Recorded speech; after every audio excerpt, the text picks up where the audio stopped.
Alors nous prenons notre Bible sans tarder parce que nous avons une soirée à terminer dans quelque temps.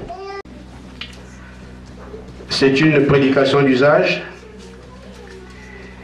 et j'imagine bien que nous avons des Bibles pour regarder ce qui est dit. Elle détruit parce qu'il lui manque la connaissance. Puisque tu as rejeté la connaissance, je te rejetterai. Et tu seras dépouillé de mon sacerdoce, puisque tu as oublié la loi de ton Dieu. Que Dieu bénisse sa parole. Amen. Nous pouvons nous asseoir. Que nous puissions avoir notre Bible à côté de nous, pour que nous puissions ensemble regarder des choses que j'essaierai par la grâce de Dieu de lire pour nous. Nous sommes dans un âge glorieux pour l'Église. Parce que ce qu'on a attendu depuis des millénaires est sur le point de s'accomplir aujourd'hui. Depuis qu'Adam a chuté, il n'y avait plus d'espoir pour l'homme. Une promesse lui a été faite. Adam serait relevé. Et un Messie a été envoyé pour cela. Et le Messie a accompli l'œuvre du rachat à la croix de Golgotha. Mais ce n'était que le rachat. Mais il faut aussi la rédemption. C'est quand vous avez de l'argent, vous voulez acheter votre voiture. Il ne suffit pas de déposer le chèque, mais vous devez récupérer la chose pour laquelle le chèque a été établi. Donc vous récupérez votre voiture et là, votre programme est achevé.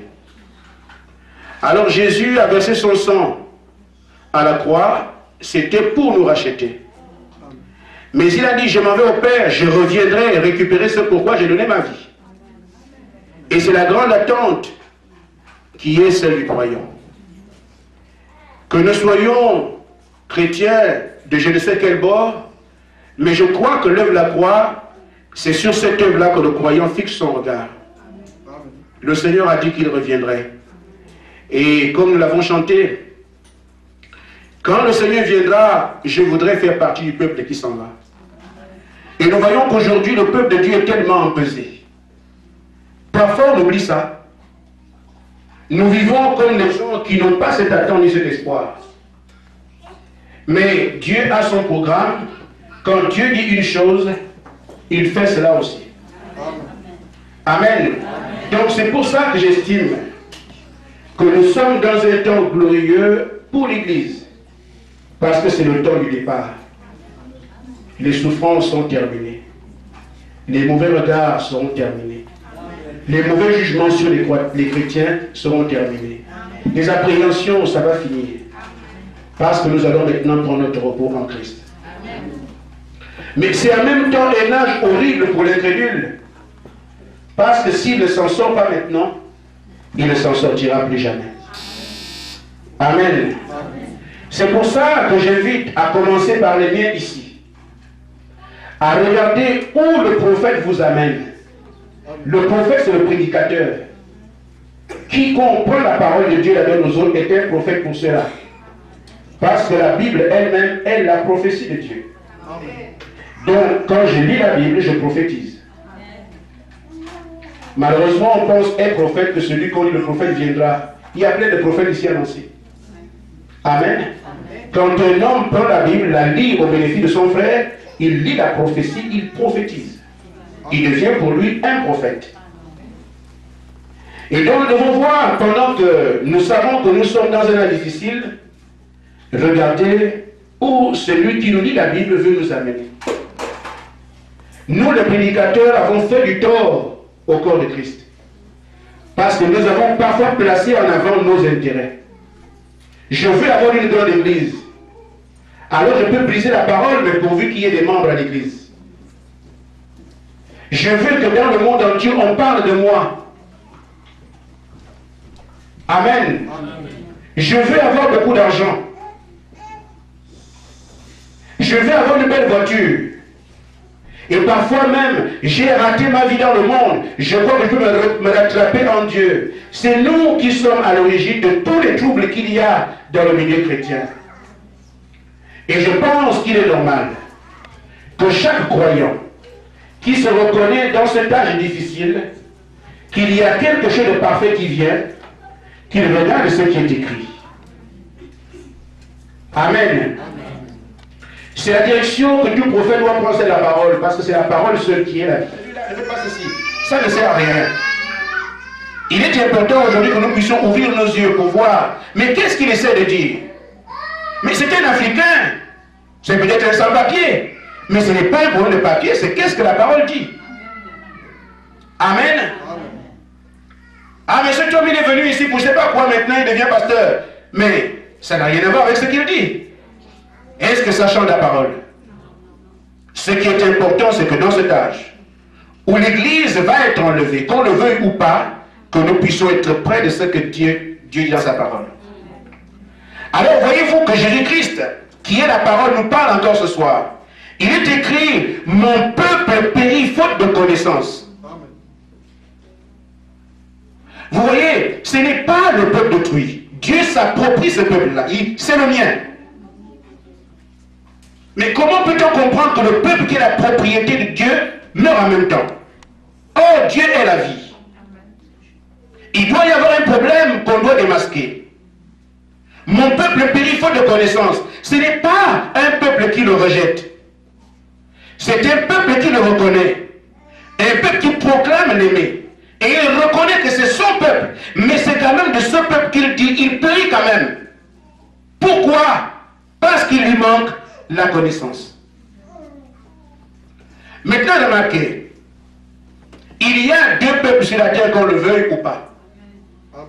Pour ceux qui ont les Bibles, je voudrais lire ça pour ne pas laisser cela en suspens et qu'on dise que le pasteur a dit. Parce que nous avons l'habitude de voir, les gens vont dans les églises, on lit la Bible, il va, le pasteur a dit. Le pasteur n'est pas Dieu. Dans Jude, au verset 4, la Bible que nous avons en partage et qui est notre seule espérance. Car il s'est glissé parmi vous certains hommes dont la condamnation est écrite depuis longtemps, des impies, qui chantent la grâce de Dieu en dissolution et qui renient notre seul Seigneur et Maître Jésus-Christ. La Bible nous dit ici qu'il y a des gens qui ne seront jamais sauvés. Amen. Qu'on le veuille ou pas. Amen. Ils ne seront jamais sauvés. La condamnation est déjà écrite pour eux. C'est pour ça que, frère, je dis ce soir, c'est le rôle que Dieu m'a donné.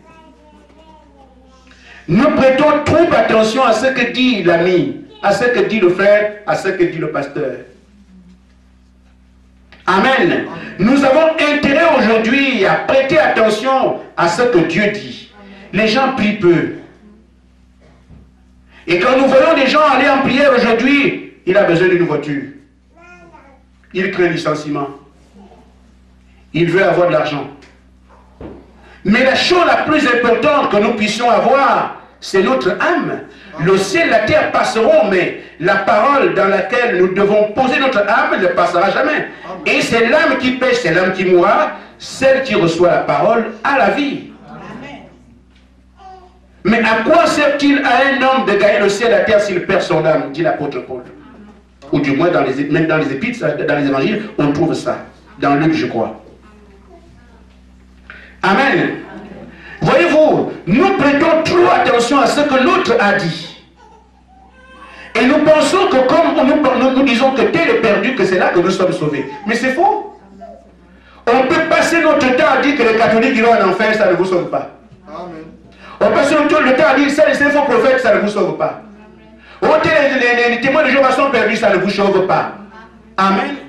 Vous aurez le salut quand vous aurez fait ce que la parole dit, qui que vous soyez. Amen. Amen. Nous sommes dans cette guerre aujourd'hui. Ils sont faux, nous sommes vrais. Ils sont perdus, nous sommes frères. Vous ne serez jamais perdus parce que vous saurez parce que l'autre est perdu. Je parle à l'ensemble des croyants, je ne sais pas d'où vous venez. Je voudrais simplement, dans mon rôle de prédicateur de l'évangile, attirer l'attention sur un fait.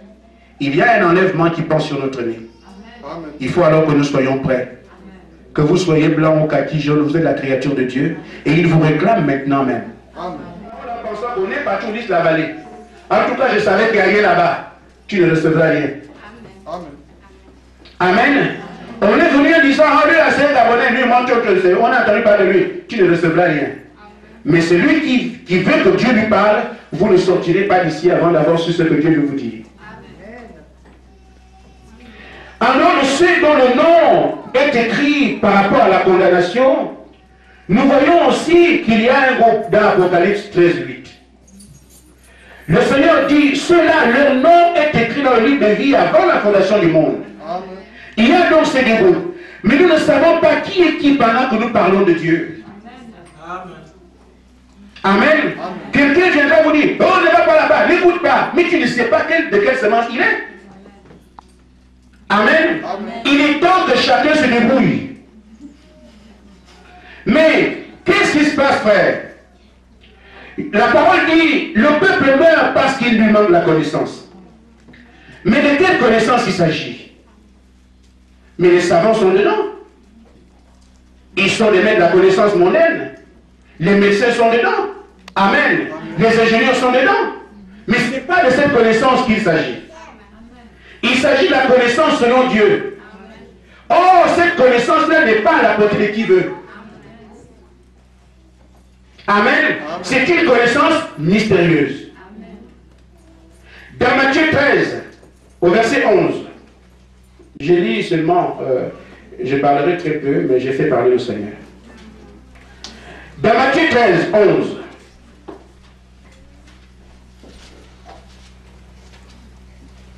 Amen. Amen.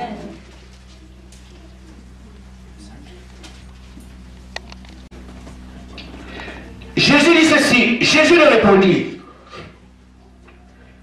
D'abord, on lui a posé une question au verset 10. Les disciples s'approchèrent et lui dirent, pourquoi leur parles-tu en parabole?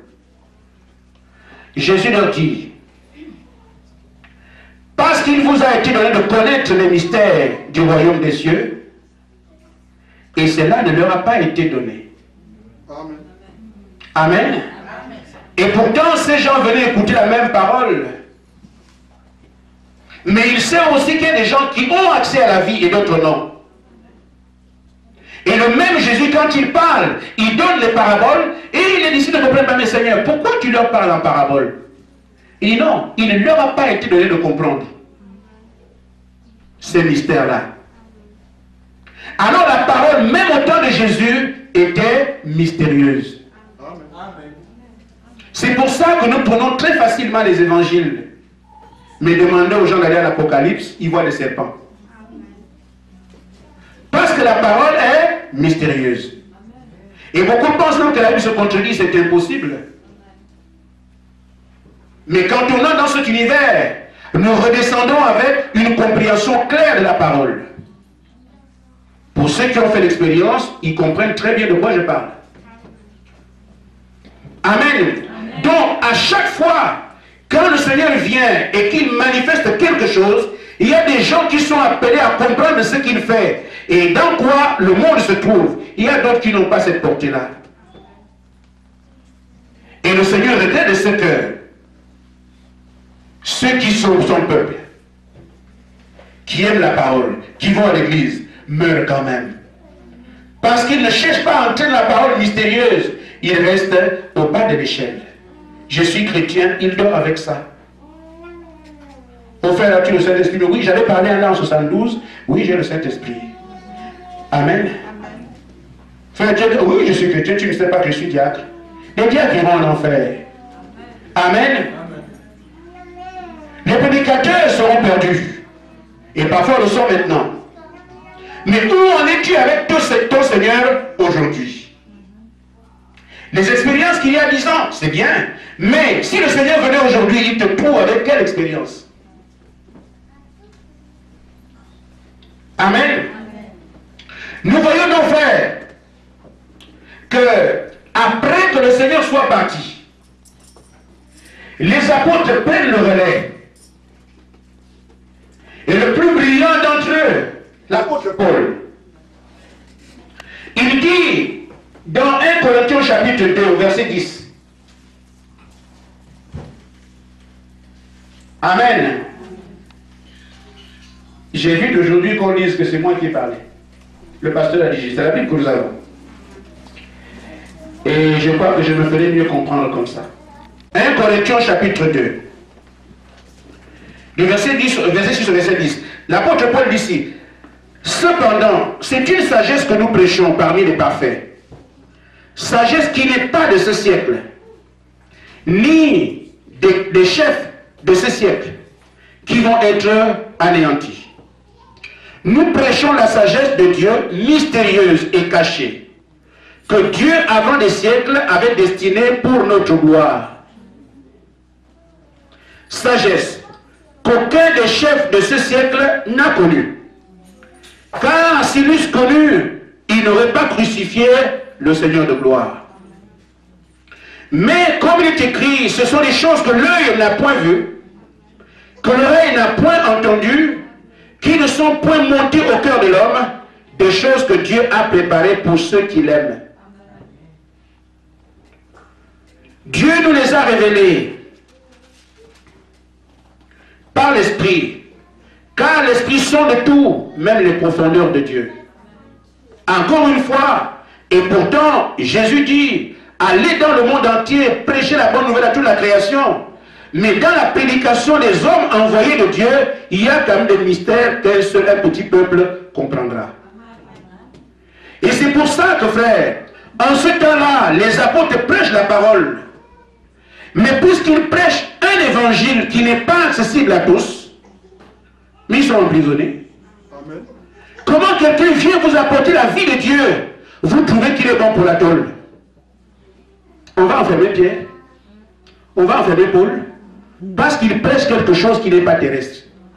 Et les gens qui les abordent viennent avec des connaissances humaines, des connaissances mondaines. Or, Paul, Pierre et les apôtres sont dans une autre dimension. Mais ne peut voir cela que celui qui a été connu pour cela avant. C'est pour ça que chacun doit regarder quelle est sa relation avec Dieu, la cultiver et l'interroger directement. Avec la connaissance humaine, nous faisons beaucoup de tort et nous faisons beaucoup de mal. Dieu avait prévu qu'Israël va retourner à Canaan. Et qu'est-ce qu'il fait? Il prend Moïse. Moïse, c'est toi qui vas libérer ce peuple-là. Et quand Moïse s'en va pour la libération du peuple, il va avoir deux regards. Ceux qui ont le regard charnel, la connaissance mondaine, vont dire, mais Moïse, tu es venu te moquer de nous. Tu étais là sur le trône, un pharaon. C'est toi qui as construit les sphinx. C'est toi qui as construit les pyramides. Il suffisait d'un petit décret et on était parti. Amen. Mais c'est très bien dit. Mais parce qu'ils sont encore dans la connaissance naturelle. Mais il y a un autre appelé Josué qui va dire, mais non. Un homme qui peut venir seul sur l'âne, avec un âne, et puis sa femme et tout ça, il dit qu'il est... Non, mais Moïse, explique-moi très bien de quoi il s'agit. Amen. Il a une approche de quelqu'un qui veut savoir. Aujourd'hui, nous avons toujours tendance à rejeter les autres. Mais la Bible dit, peut-on condamner quelqu'un qu'on n'a pas entendu? Josué va dire, mais Moïse, dis-moi un peu, qu'est-ce qui ne va pas? Tu penses que toi seul, tu peux libérer ce peuple? Il commence à rentrer dans ce qui était un mystère que Moïse savait. Moïse lui parlera alors du mystère de la puissance de Dieu qui n'était pas connue en Égypte. Josué, je te dis franchement que Dieu m'a demandé de venir ici et que le peuple, il est temps de partir.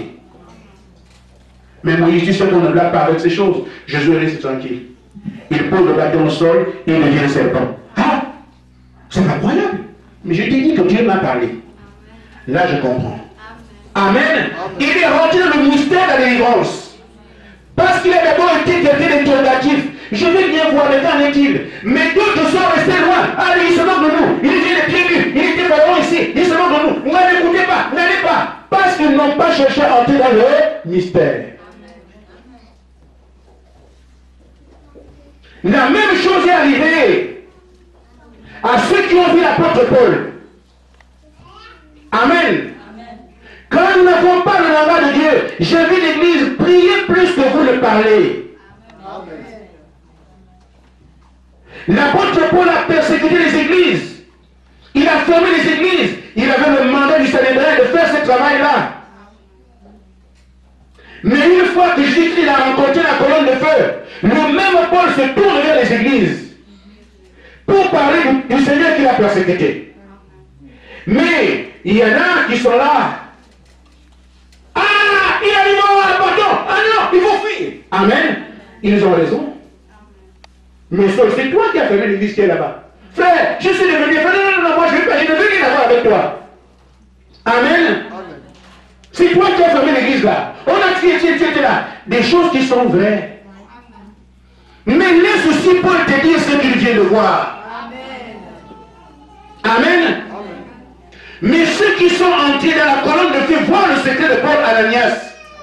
Quand Paul va vers Ananias, Ananias l'accueille les yeux ouverts, les bras ouverts. Ah mon frère, parce qu'Ananias avait été construit la connaissance de Dieu et Dieu lui a indiqué, je t'ai envoyé cet homme-là. Donc la connaissance naturelle, la connaissance mondaine, celle qui vient de notre pensée, nous jouera toujours des tours. Mais nous devons entrer dans la connaissance de Dieu pour savoir mais quel est son programme. Et ceux qui arriveront à le faire comprendront bien que je n'ai pas parlé ce soir pour rien. Mais ceux qui resteront toujours à écouter ce qu'on leur dit, ce qu'ils parlent de la création, amen, vous allez chasser Paul parce que vous avez le souvenir qu'il a tué des gens, qu'il a maltraité des gens, alors que c'est devenu un vase de Dieu. Amen. Il est donc important que l'Église apprenne à s'humilier. Que les hommes et les femmes apprennent à s'humilier. Moi je crois comme ça. Moi je crois comme ça. Mes frères, vous avez intérêt à croire selon ce que Dieu dit. Et moi je peux vous mentir. Vous devez arriver ici, je dis, priez pour savoir qui est votre pasteur. Vous chancellerez toujours tant que vous n'êtes pas sûr que c'est un homme de Dieu. Et les gens vont d'église en église parce qu'il n'y a pas de socle. Vous croyez que Pierre, qui a reçu le Saint-Esprit et qui avait Jésus-Christ, cherche-moi à aller prier? Vous avez un problème. Amen. Amen.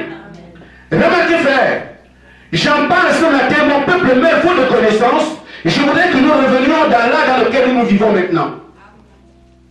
Parce que là-bas, au temps de Jésus, il y a une révélation qui était là. Et les gens n'ont pas pu avoir accès à celle-là. Ce sont les fidèles qui sont allés jusqu'à la Pentecôte. Et quand l'apôtre Paul prend le relais des autres, il dit la parole est mystérieuse. Amen. Ceux qui ont cru ce que Paul a dit sont rentrés dans le secret. Nous sommes au temps de la fin. Or, c'est maintenant même que tous les mystères doivent être révélés. Nous avons intérêt à entrer les mystères de Dieu pour comprendre quel est le programme de Dieu pour aujourd'hui. Ce n'est pas le programme d'une religion. Ce n'est pas le programme d'une église. Ce n'est pas le programme des pasteurs. C'est la Bible qui a prévu que les mystères sont cachés mais qu'ils seraient révélés au temps de la fin. Lisez Daniel 12, chapitre 4. Daniel chapitre 12, verset 4.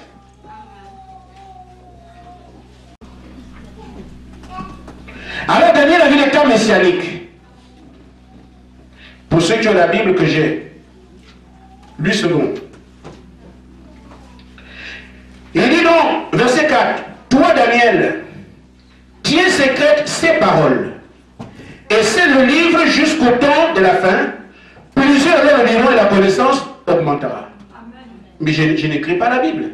C'est écrit là, Daniel, tiens la parole de Dieu secrète. Dieu ne fait pas ces choses comme on imagine. Je lis ma Bible chez moi, non, je m'en sors. Je vais à l'église, non, ce n'est pas de ça qu'il s'agit, mais regardez frère, ensemble.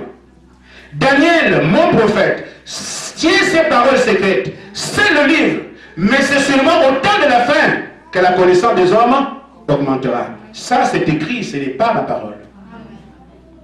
Et si Dieu dit la vérité, c'est que nous sommes dans ce programme-là aujourd'hui au temps de la fin. C'est maintenant qu'on doit avoir accès au mystère de Dieu. Où est-ce que ça va arriver? Nous devons ouvrir les yeux. Et pour ouvrir les yeux, il faut comprendre comment, quel est le programme que Dieu a fait pour qu'on puisse avoir accès à ces mystères et entrer dans l'éternité. Apocalypse 10. D'abord 5.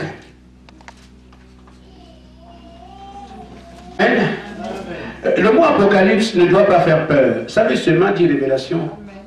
Amen. Amen. Quand on voit des grands journalistes parler d'apocalyptique parce qu'ils décrivent les dangers, je me dis, mais c'est quand même bizarre. Dans Apocalypse 5, il est écrit ici: puis je vis à la main droite de celui qui était assis sur le trône un livre écrit en dedans et en dehors, scellé de 7 sceaux. Et je vis un ange puissant qui criait d'une voix forte: qui est digne d'ouvrir le livre et d'en rompre le sceau? Et personne dans le ciel, ni sur la terre, ni sous terre, s'il y en a, je ne sais pas, ne peut ouvrir le livre, ni de le regarder. Mais ça aussi c'est écrit. Amen. Et alors il dit: je pleurais beaucoup de ce que personne ne fut trouvé digne d'ouvrir le livre de le regarder. Et l'un des vieillards me dit: ne pleure point. Voici le lion, la tribu de Juda, le rejeton de David, a vaincu pour ouvrir le livre et ses sceaux, ses 7 sceaux. Nous savons tous, je crois que c'est élémentaire pour le croyant, le lion de la tribu de Juda, c'est Jésus. Amen. Le rejeton de David, c'est Jésus. Il est le seul qui peut prendre ce livre et l'ouvrir. Et je crois que nous croyons tous au Seigneur Jésus-Christ en tant que chrétien. Parce que le mot chrétien veut dire né de Christ. Amen. Amen. Alors, remarquez, mais le livre qu'il a, quand nous regardons ce livre qu'il a, ce livre de la rédemption, amen, c'est l'histoire de notre vie. Adam était perdu, ce qui s'est passé, le Messie viendra, il est mort, il est ressuscité, tout ce qui s'est lié à la rédemption. Mais qui est encore scellé de 7 sceaux, et personne ne peut comprendre ce qui est dedans. Amen. Mais j'attire attention de lire sur un fait. Le livre était écrit en dedans et en dehors. Amen. C'est pas ça? Quand je lis là, ce qui est en dehors. Amen. Parce que c'est très bien de dire, moi je lis la Bible, je vérifie ma Bible, je lis ma Bible, frère. Il y a des choses qui sont encore cachées. Le livre est écrit en dedans et en dehors. Mais si on ouvre ici, on voit bien ce qu'il y a dedans. Mais ce qui est en dehors est où? Ça encore c'est caché. Il faut donc aller interroger l'ancien des âges. Mais c'est toi qui ne prends ce livre. Mais dis-moi où est la partie que je ne vois pas. Nous prions peu et nous parlons beaucoup. Amen. Oh, pour que nous puissions avoir le salut, Jean a pleuré. De ce que personne ne peut ouvrir le livre et de rendre les sceaux. Il ne pleurait pas seulement pour ceux qui étaient dedans, mais pour les deux. Amen. Maintenant, frère, pendant que nous voyons que personne n'était digne, j'ai envie de tacler un peu les prédicateurs. Quand on prêche quoi? Alors qu'on a dit que personne dans le ciel ni sous terre. C'est pour ça que les théologies sont venues. C'est pour ça que les séminaires sont venus. Or, il ne s'agit pas de ça. Il s'agit d'aller interroger la connaissance qu'il y a en haut, celle qu'il donne. L'apôtre Paul dit que ce sont des choses que l'œil n'a point vues. Que l'œil n'a point entendues. Mais quand Paul vient au ministère, il n'a pas été à l'école. Qu'est-ce qui s'est passé? Il est rencontré, il est entré dans le ministère, la colonne de feu. Il revient avec ça, il prêche la personne qu'on lui a donnée. Amen. Jésus ne peut pas aller étudier quelque part. La connaissance dans la plénitude de la divinité habite en lui. Vous ne verrez pas Moïse aller dans un séminaire. Ce sont des choses que l'œil n'a point vues, que l'oreille n'a point entendues. Des gens qui traitent avec Dieu face à face. Et qui, quand il parle de Dieu, deviennent des vols d'oiseaux pour ceux qui ne comprennent pas. Mais les fils et les filles de Dieu reconnaîtront les oiseaux de leur plumage. Et je crois que nous sommes ces fils de Dieu-là. Amen. Amen. Maintenant, remarquez, celui qui dit d'ouvrir le livre, il descend avec sa main dans le livre, il va nous le donner. Parce que le livre de la rédemption, ce n'est pas pour lui, lui n'a pas besoin de salut. Amen. Dans Apocalypse 10, versets 1 à 7.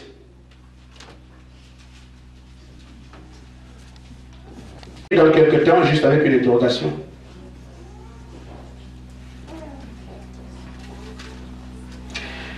Dans Apocalypse 10, Jean dit, je vis un autre ange puissant qui descendait du ciel enveloppé d'une nuée. Au-dessus de sa tête était l'arc-en-ciel et son visage était comme le soleil. Et ses pieds comme des colonnes de feu. Ceux qui ne comprennent pas, il s'agit de Jésus-Christ. La même description lui est donnée dans Apocalypse 1. Amen. Et il a sur la tête l'arc-en-ciel. L'arc-en-ciel, c'est une alliance. Amen. Il vient avec l'alliance nouvelle, Jésus-Christ. Et vous voyez, il dit que le livre est ouvert. Ça ne peut pas être quelqu'un d'autre. Sinon, on fait mentir la parole. Il n'y a que lui qui peut l'ouvrir. Il descend maintenant avec le livre qui est déjà ouvert.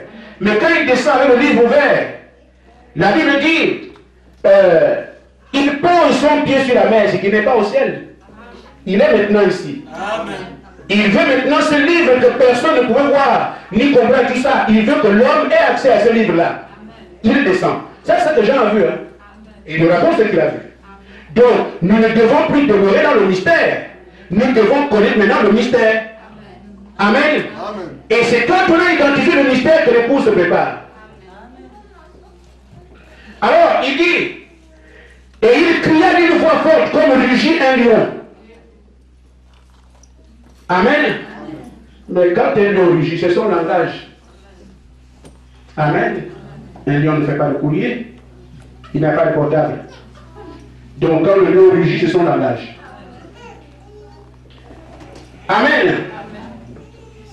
Et quand il cria d'une voix forte, sept tonnerres firent entendre leur voix.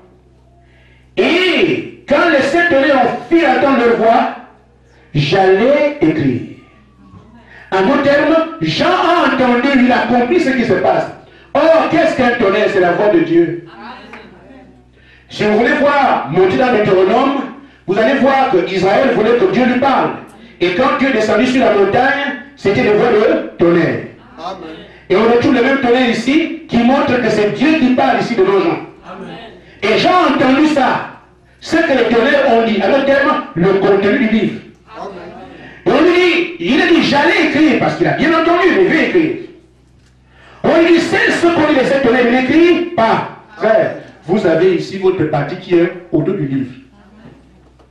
La partie qui n'est pas écrite. Il y a la partie qui est écrite et une autre qui ne l'est pas. Quand on voit le livre, il y a rien au dos. Et c'est le même livre qui descend. Mais quand il parle de ce livre, il y a la partie connue et l'autre qui n'était pas écrite, il dit non, non, non, ça là, ne lit pas. C'est ça. Je crois que l'Église a besoin de savoir ce qui est dedans. Amen. Amen. Amen. Cette partie qui n'est pas écrite, c'est aussi pour nous.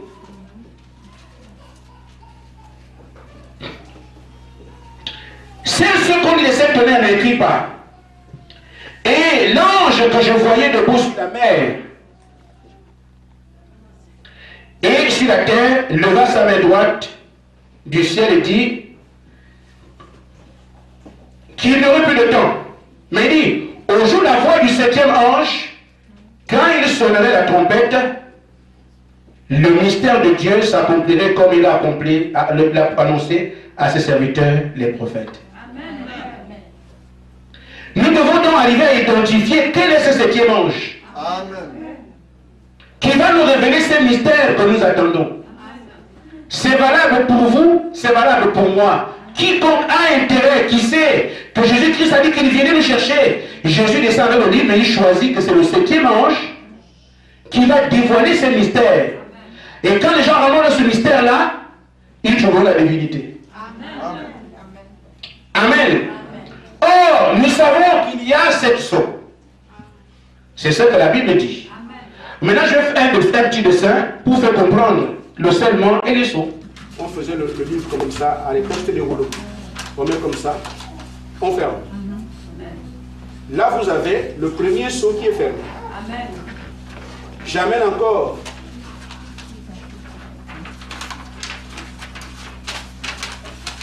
Je ferme.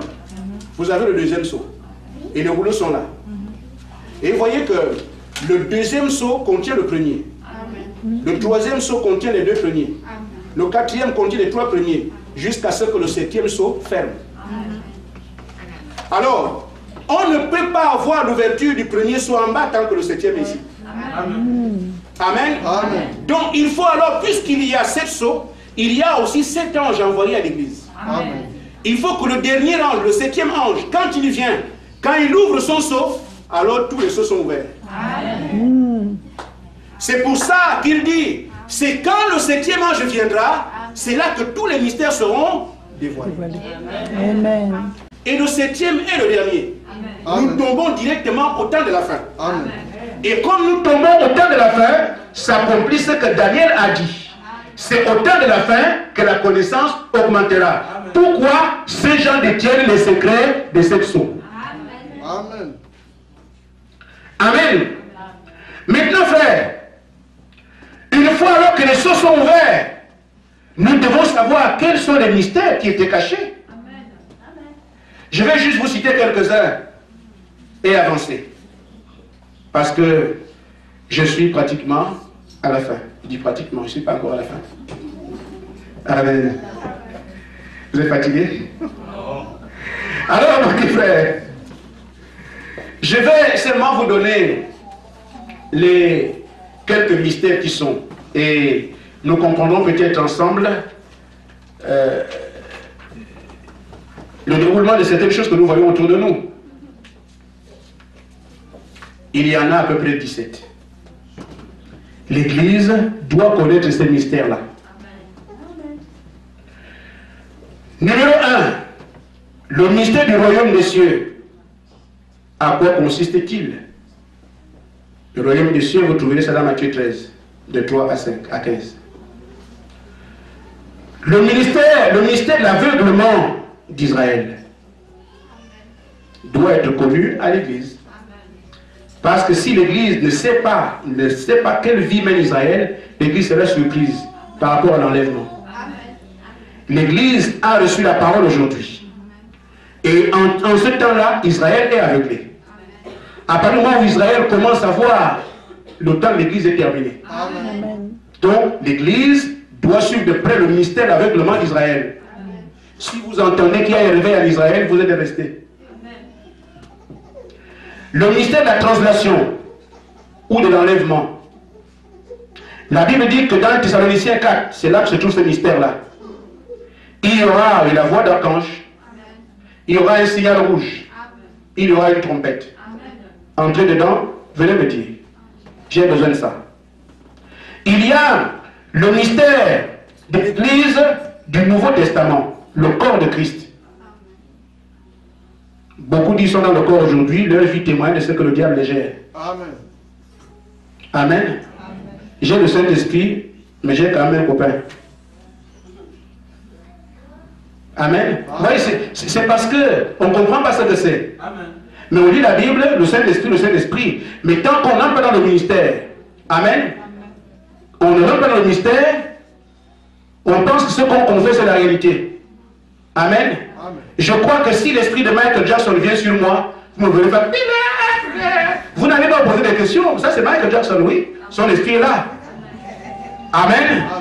Mais si l'esprit de Maradona vient sur moi, poitrine, jongler. Vous voyez bien que j'ai l'esprit de Maradona. Amen. Amen.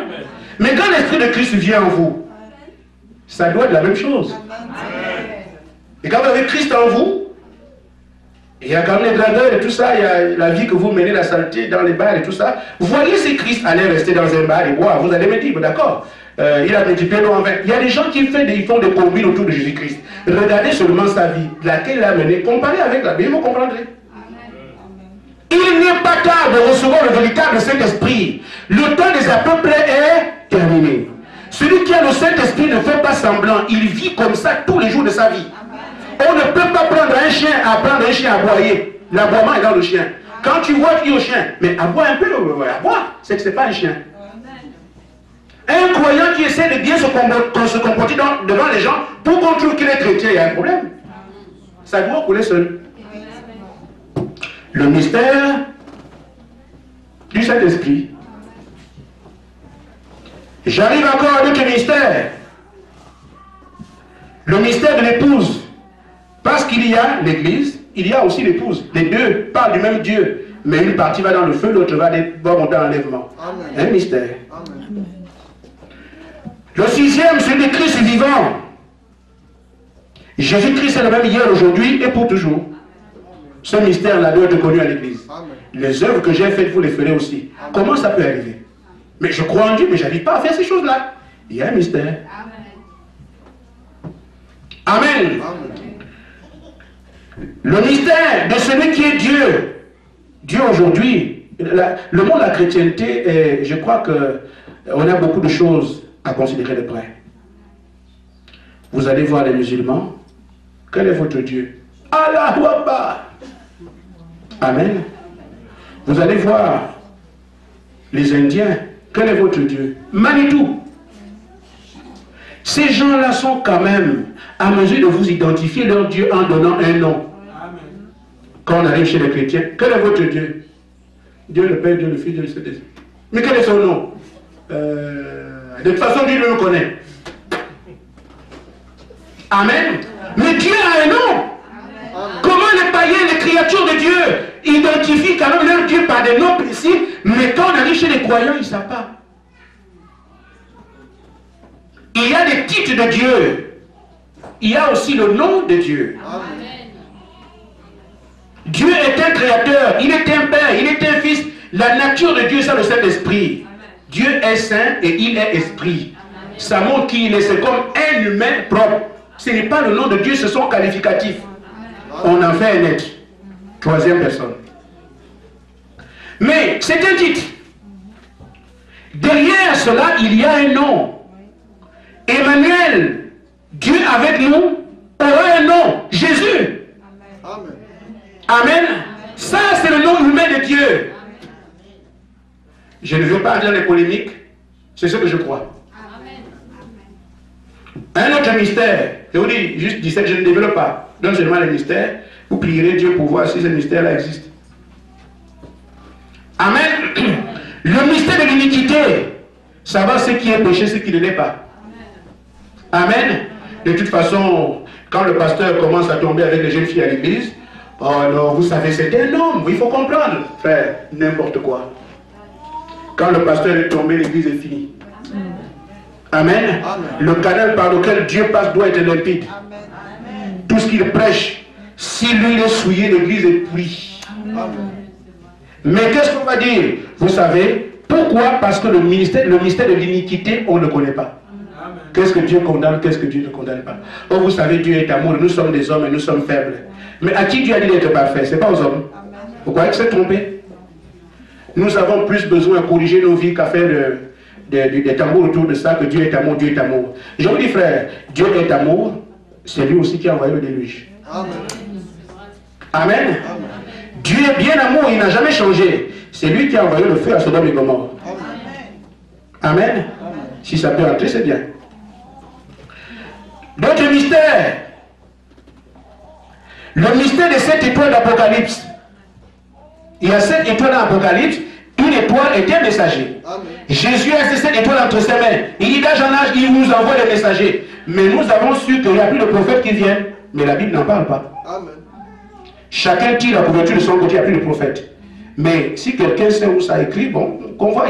On a besoin de salut. Or, il y a 2 prophètes qui viennent pour Apocalypse 11. Amen. Pour Israël. Amen. Et Jean lui-même qui nous montre Apocalypse ici est un prophète. Amen. Il est bienvenu après Jésus. Amen. Donc ce sont les choses, les commentaires religieux qui font que nous devons avoir les mains, les autres n'ont rien. On s'accuse, frère, arrêtons de nous accuser. Si on ne peut pas dire du bien d'un frère, taisons-nous. Prions seulement, c'est tout. Amen. Nous voyons aujourd'hui comment les mariages chez les chrétiens ne tiennent même pas. Un frère qui s'est marié hier, après la femme est partie, il est perdu l'autre, parce que le mystère de mariage et divorce, on ne connaît pas. Comment on se marie? Comment on peut divorcer? Que dit la parole? 1 Corinthiens 11, on ne connaît pas ça. Amen. Nous devons aujourd'hui donner des leçons à ceux qui se meurent. Si dans le pays, le divorce est devenu légal et qu'on fasse ce qu'on veut, les chrétiens, à tout bout de champ, sur la parole, doivent être des modèles. Amen. Quelle va être la référence du monde si le monde qui a Christ vit la même chose que les païens? Le monde n'a plus de frein. Le mystère de mariage et divorce. Il y a le mystère de la semence du serpent. Nous avons longtemps cru que tout le monde peut aller au ciel. Le diable a des enfants qui ont des costumes ce matin. Amen. Qui sont des fils de Satan. Amen. Qui prêchent la parole. Qui parlent en langue. Qui sont des stars sur Internet. Qui chantent au nom de Jésus-Christ. Et pourtant, ce sont des fils de Satan. Amen. Jésus s'est présenté devant les pharisiens. Leur a dit, votre père est le diable. Amen. Amen. Nous pouvons nous balader là-dedans pendant une journée. Je laisse ça comme ça, l'appréciation de qui peut. Amen. Nous voyons le mystère de Babylone. Amen. Les gens parlent de Babylone, la prostituée, chacun donne ce qu'il veut. Mais il faut que le 7e ange, Dieu nous dit, mais qu'en est-il? Amen. Nous parlons ici de Babylone, 666.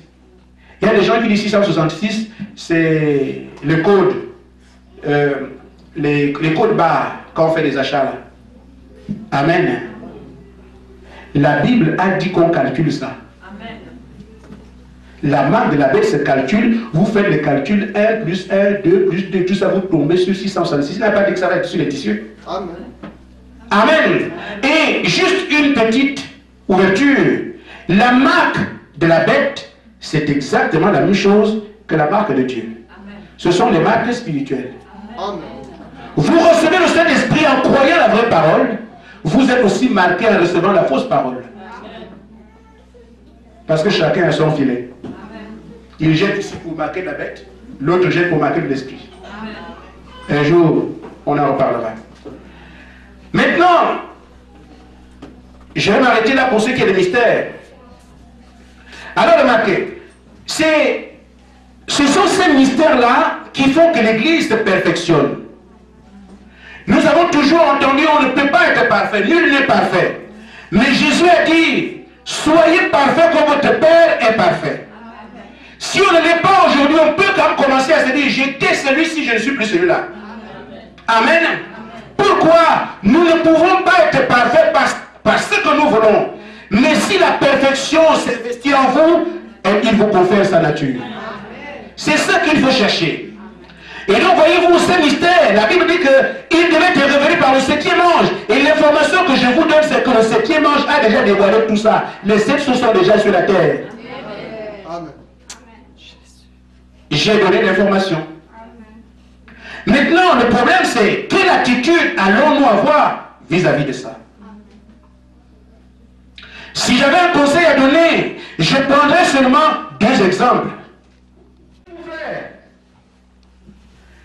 Si vous lisez dans la Bible, dans Matthieu 27, verset 38, c'est une scène. Pour ceux qui peuvent noter, notez-en. Je ne lis pas parce que je suis en retard. Dans Matthieu 27, Jésus est suspendu à la croix. À sa gauche, il y a un brigand. À sa droite, il y a un brigand. Dans Matthieu 27, 38, vous allez voir, les 2 brigands l'insultaient. Et hochaient la tête. Amen. Mais vous allez voir que dans Luc 23, 39, l'un des brigands a marqué une pause. Non. Je ne peux pas continuer à insulter ce type-là. Il laisse Jésus, il s'adresse à l'autre. Toi, tu n'as pas honte. Comment tu fais des choses comme ça sur eux? Amen. Et pourtant, au départ, les 2 faisaient exactement la même chose. Oh, c'est un faux prophète, c'est une fausse église, les prophètes ne viennent plus, ah non, quoi plus ça, n'allez pas dans cette église. Ils ont fait la même chose à la croix. Mais l'autre, à un moment donné, s'est dit non, non, je dois quand même arrêter un peu. Et si c'était vrai? Amen. Il a changé de langage. Il attaque l'autre, ne fais pas ça. Pourquoi tu dis ça? Amen, il a pris position pour la parole, il a d'abord marqué une pause pour considérer sa façon d'agir. Il dit, mais non, je n'agis pas bien. Et si c'était vraiment le Messie? Non, je n'agis pas bien. Comment vais-je l'insulter? Mais il y a quand même quelques personnes qui croient que c'est ça. Ah non, non, je ne vais pas faire ça. Bon, non, je recule un peu. Toi, ne fais pas ça. Tu n'as pas honte. Lui, il n'a rien fait. Il a pris position pour la parole. Nous devons arriver à nous arrêter à un moment donné, devant les critiques, devant ce que les gens racontent, pour regarder ce que dit la parole. Et quand nous prenons position pour la parole, Dieu ne tarde pas à parler. Amen. Seigneur, souviens-toi de moi quand tu partiras. Il a dit non, je me souviens de toi. Et aujourd'hui même. Amen. Aujourd'hui même, tu seras devant mon trône avec mon Père. Pourquoi? Il a quitté le côté des critiques, il a reposé ses voix. Il dit, mais non, ce que je fais là, et si cette affaire était vraie, il s'est arrêté, et voilà que cet homme-là est entré au paradis la même minute. Mais s'il continuait à discuter, Amen. Juste une invitation. Nous voyons un homme qui avait tenu Paul en prison, un geôlier. Paul avec ses frères sont en prison. Il y a eu un tremblement de terre. Le geôlier se disait, mais avec ça, mais je suis fini, on va me tuer. Il s'est rendu compte que Paul n'est pas parti des autres. Non, non, geôlier, ne t'en fais pas, nous sommes là. Oh bon. Des gens comme ça, je n'ai jamais vu ça. Un geôlier, quelqu'un qui est formé pour faire du mal, tu ne peux pas sortir ici, tu es captif. Mais quand il a vu le surnaturel, non, non, non, je crois que ces gens-là sont particuliers. Pourquoi ils ne sont pas partis? La porte était ouverte. Ils l'ont fait par amour pour moi. Mais Saul, Paul, qu'est-ce que je peux faire pour avoir cette vie? Il dit non. Crois au Seigneur Jésus-Christ, toi et ta maison, vous serez sauvés. Amen. Il faut que nous puissions arriver à marquer une pause. Pour se dire, mais quand est-il de ce qu'on dit là? C'est quoi ça? Nous sommes toujours habitués à dire ce que l'autre dit est faux. Ce que l'autre dit est faux. Le fait que vous ignoriez une chose n'en fait pas un mensonge. Amen. Alors, ils sont partis. Il a sauvé sa famille comme ça. Parce qu'il s'est... voyez-vous, frères, il y a un homme appelé Philippe. Il a reconnu le Seigneur. Et après, il s'est dit non. Mon frère et moi, nous pouvissions dans l'illumination, dans l'église là-bas et tout ça. Maintenant, j'ai identifié le Messie. Je vais dire à mon frère que j'ai trouvé le Messie. Il est parti dire à Nathanaël. Il avait dit que Nathanaël était sous le figuier. Amen. Allez voir Nathanaël. Nathanaël, oui. Nous avons identifié le Messie. Comment? Comment tu peux nous dire ça? Tu sais qui? Ah, j'ai vu Nazareth. Ah, Nathanaël, Philippe, toi aussi, tu as toutes les choses que tu viens me raconter. Il dit, non, mais écoute, mon frère, ne doute pas ici. Viens écouter toi-même. Amen. Et une fois alors que Philippe est venu, il s'est rendu compte que ce que son frère lui disait était vrai. Il y a très peu de Nathanaël qui peuvent dire, je vais quand même aller écouter ça. Je vais voir de quoi